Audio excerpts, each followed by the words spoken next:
One of the things that we try to do is to have the ECHA conference every 2 years in a different country in Europe, and if possible in a country where they are new and starting out and want that extra boost to getting gifted education accepted across the country.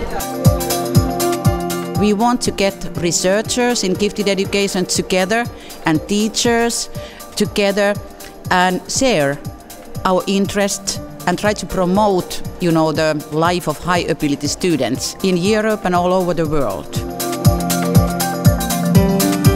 It's not a big conference. It's not 1,000, it's 300 and something people.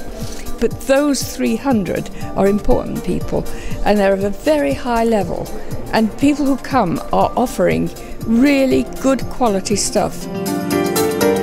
There are, I think, 37 different countries represented. So you get a good impression what's going on in the world.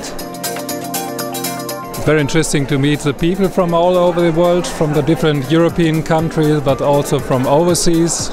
And it's also very interesting to see the new results of research in the area of giftedness. So it's really a good platform to exchange research issues, political activities and educational programs.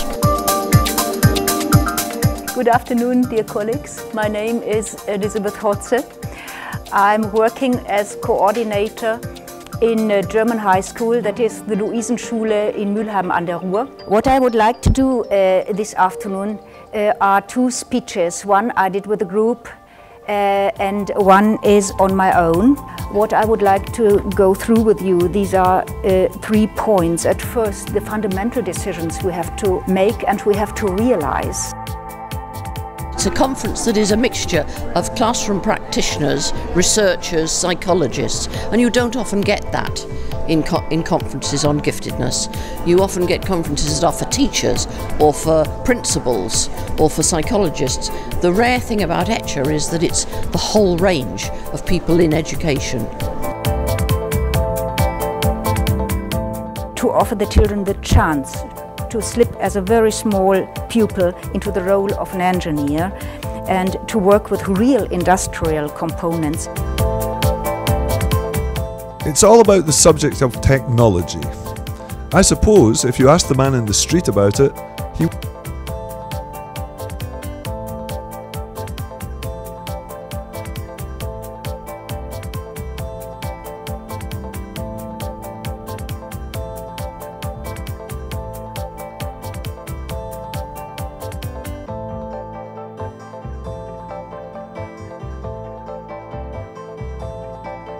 It is easier to follow the principal aims of the lesson, and it's obvious that this increases their motivation. This system here, this name is MakeLab. You have three different stations here. One is for manipulating pieces. Then you have here a system with pieces and a magazine, and then you have here a band. The program that we developed here is to recognize these two pieces here, a plastic one and a metallic one. And when the sensor sees the metallic one, he has to sort it out.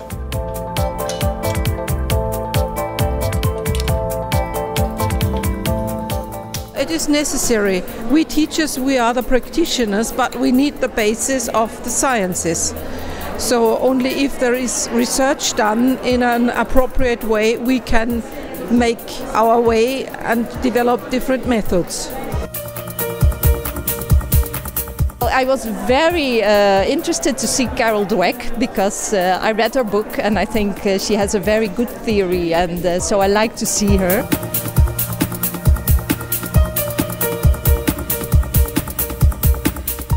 Well, this is a cross-cultural subject. I'm Palestinian who used to live in Jordan, and I came to the UK and now I'm teaching in Lebanon. So I found across all of these countries and cultures giftedness is very of interest to a lot of people. We think, influenced governments and education authorities to do more for the gifted and talented. At very least, we have raised ideas about the gifted and talented. We bring together new ideas, ideas which we can put into practice.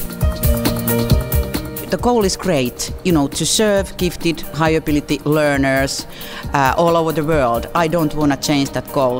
It's the same goal. But to find maybe new innovative ways to do that, to put ECHA to the more modern level, that's what I'm struggling and that's what I'm working for.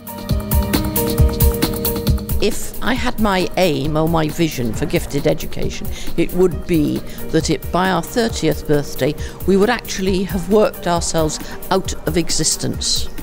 Because every country in Europe would be dealing with these pupils and dealing with them adequately and properly. If that happened, there would be no need for ECHA.